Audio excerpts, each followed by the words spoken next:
everyone, today I just received the Soph Extra Spice palette and I just filmed an unboxing and first impressions. But what I'm going to be doing in this video is comparing the Soph original palette along with their new palette to give you my thoughts and tell you which one's my favourite. Now first of all, I will say that the Soph original palette is actually one of my favourite palettes.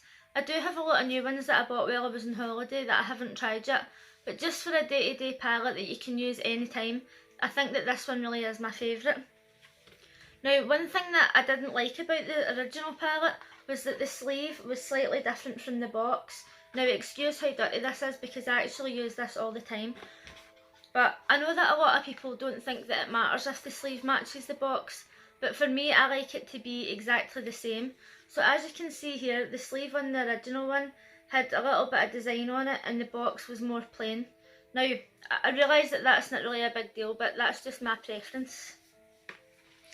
The new one, however, matches exactly. Obviously the back of it's a bit different, but the front of it's the same, which I'm happy with. And like, excuse how reflective this is because you can actually see all over my room. It might be a bit distracting. But anyway, I do like the cover on this. I prefer the cover on this better than the original one. One thing that I liked better instantly about the new palette is how clear it is to see the names of the shades. As you can see on the new palette, it has all the names of the shades on the back, and on the original palette it just has a picture of them. And in the actual boxes, this one doesn't have the names on the shades, but it does have a name sheet. Now I've managed to keep a hold of this by some miracle because I thought I would lose that in like the first day, but in the new one the shades are actually written underneath the colours. Now I know that to a lot of people it doesn't really matter what the shades are, and I don't do makeup tutorials so I don't really have to talk about the shades a lot, but this is a really great thing for people who do makeup tutorials and they're trying to tell you what colour they're using. Now even though I do like the packaging on the new one better, as you can see already it's absolutely bogging and covered in fingerprints, and I've only used this once to do this one eye look. Now obviously a lot of people aren't going to be touching theirs as much as I am, and it does shine up, but I mean, look at how dirty it is already. I'm going to have to keep polishing this every time I bring it out. Another difference in these two palettes is that this one has 24 shades and this one has 18. Now, that's not a massive loss, but when I was putting my shadow on, I thought, well, this one has 18 in it, so it's probably got bigger pans. But now that I'm reading the back, I can see that this one's got 24 at 1.1 gram each, and this one's got 18 at 0.8 grams. So you are getting less eyeshadow in this, but you know, it is only £10 and I still think that's quite good. It's not a massive loss. I mean, it's not something that I'm going to cry over because I've got a few less shades. So now let's take a look at the shades and compare both. Now, I have mentioned in several videos that the original Soph palette is actually one of my favourites, and as you can see, this shade's almost finished.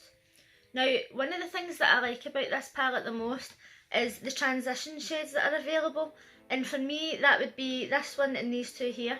Now I haven't really used these too much, but you know, I would tend to use this one when I've got more of a tan, and as you can see right now my complexion is like the complexion of a corpse, so I'll not be using any of them anytime soon.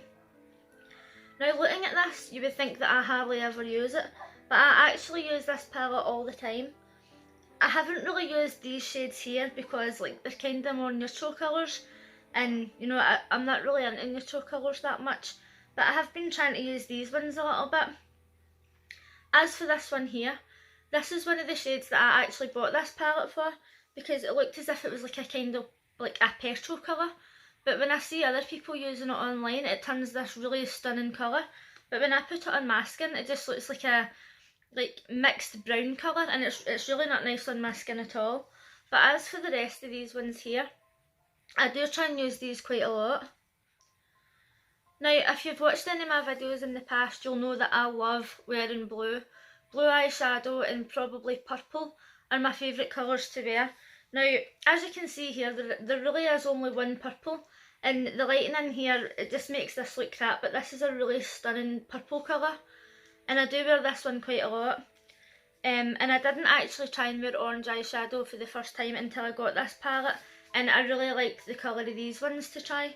So, you know, it did make me try something a bit different. Even though this isn't the type of palette that I would use all the time, as in for blues and purples, I really love it just for something to grab, like if you're going away for the weekend and just take away with you, just so that you can use it without taking any other makeup. Now, as for the new palette, I did find that the colours in here are a lot more suited to my taste. I do love bright eyeshadows. Now, in my last video I mentioned that I don't really wear oranges, reds and yellows, and with this eye look, this is the first time I've ever even used yellow eyeshadow, and it's only the second time I've used red and maybe the third time I've used orange. But I wanted to just reach for something a bit different, because the usual shade that I would go for would be this Everyday or Infinity, which is like a really shimmery bright colour. I really loved the red in this, and I thought that it was really pigmented and it turned out really nice. The only thing that I didn't really like about this palette is the fact that it doesn't have a suitable transition shade for my skin tone. Now obviously I look as if I'm dead, so you're not going to put like a really pale transition shade in all your palettes. I can understand why she doesn't have the same shades as the first one, because it's just going to be the same palette and that makes it completely pointless. But obviously these colours up here are going to be suitable for somebody who's got like the skin tone of somebody who's actually alive. When Sophie was talking about designing this palette, she said that she tried to make one side more neutral colours and one side the more spicy colours, and I think that she did a good job at that. Now my favourite colours in this palette are obviously Infinity, Everyday, and I quite like the Dreams one, but I'm really loving the red. The only thing that I would say about the red is that I really love shimmery colours. Sometimes I like to wear a matte with a bit of shimmer in the middle, and I just feel as if shimmery colours look a lot better on my eyes. So I would have loved to have seen this red in a shimmery colour and possibly the yellow as well.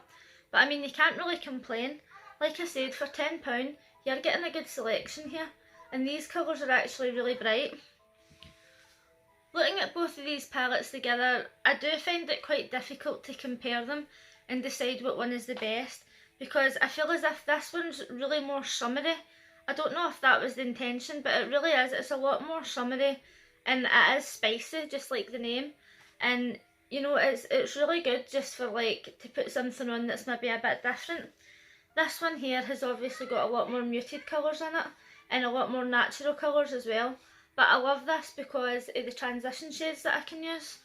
Now, if I was going to be running out for the weekend and I was going to wear makeup, which I don't usually, but if I was going to, and I could only take one palette, I would take this one, only because I could make several different eye looks with this and have a transition shade, and I wouldn't have to look for a different palette. But with this one, I could probably use one of them as a transition shade, possibly. I mean, I could possibly stretch to using this one, but you know, it's probably a bit too dark for my skin. But generally, if this palette had like a more lighter transition shade, I would probably choose this one, really because I just love the brightness of the colours, and I would quite like to try using like the yellow and the red again, because I actually do think that it looks quite nice. Now, if somebody who could actually do makeup was to use this palette, they could come up with something amazing. Like, as you know, I can't really do makeup, and I just shove things on and hope for the best. And considering I've never used like red or yellow really, I think that my eyes actually look not too bad. So if somebody had to come along who can really do makeup and can really blend and everything, I think that they would really love this eyeshadow palette. And you know, you really can't fault it for £10. So I suppose, I mean, I don't really think I can pick a favourite. I can only pick this one because it's got a transition shade, because I really prefer a lot of the colours on this one. This is a lot harder than I thought it was going to be. I really thought that I was just going to pick this one and that was going to be it.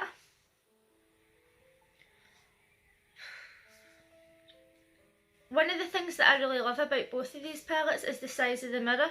There's nothing worse than when you get a nice big palette and you open it up and there's either no mirror, or you get like an application brush here and then like the mirror's inside that tiny wee bit and you're trying to put your eyeshadow on like on a tiny wee slit. It just doesn't work. You can use this to put your full makeup on and it's great. I can honestly say that this colour Infinity is definitely my favourite. I actually use this to highlight my inner corners and it's so bright. The next time I'm going to use this and I'm not making a video, I'm probably going to put that over my whole eyelid and maybe put some like black at the corners. Okay, so life or death situation, I have to make a decision. What one is my favourite? Then I'm going to choose the Soph original palette, only because the transition shades are suitable for my skin tone. It has more colours, so you could probably come up with more looks. Like, I can only do a few looks for this because, like I say, I'm not very good at doing makeup. But I mean, there's so many possibilities here. I think that the formula in both of them are pretty much the same, but I would have to pick this one as my favourite. But it doesn't beat this one by much, because I really love the brightness of the colours in this. And I have been looking for trying a yellow eyeshadow and to get a really good red, and I think that this red's amazing. I do have some red eyeshadows that I've tried to put on and they don't really look very nice, but this one went on really nicely and it actually blended with these colours quite well. Considering I can't even blend, I thought it turned out really good. So if you have any of these palettes, or if you have both of them, let me know in the comment section what one's your favourite. Now, I actually just ordered this as soon as it got released and it came straight away. It basically came the next day and I didn't even pay for next day delivery. So I was really excited when this got delivered, and it did get delivered in one piece as well, so that was great. I really do love both of these palettes, and I do look forward to Sophie doing more collaborations and bringing out more eyeshadow palettes in the future. So if you liked this video, please give it a thumbs up, and if you're new here, consider subscribing. Don't forget to leave a comment. Thanks for watching. Bye!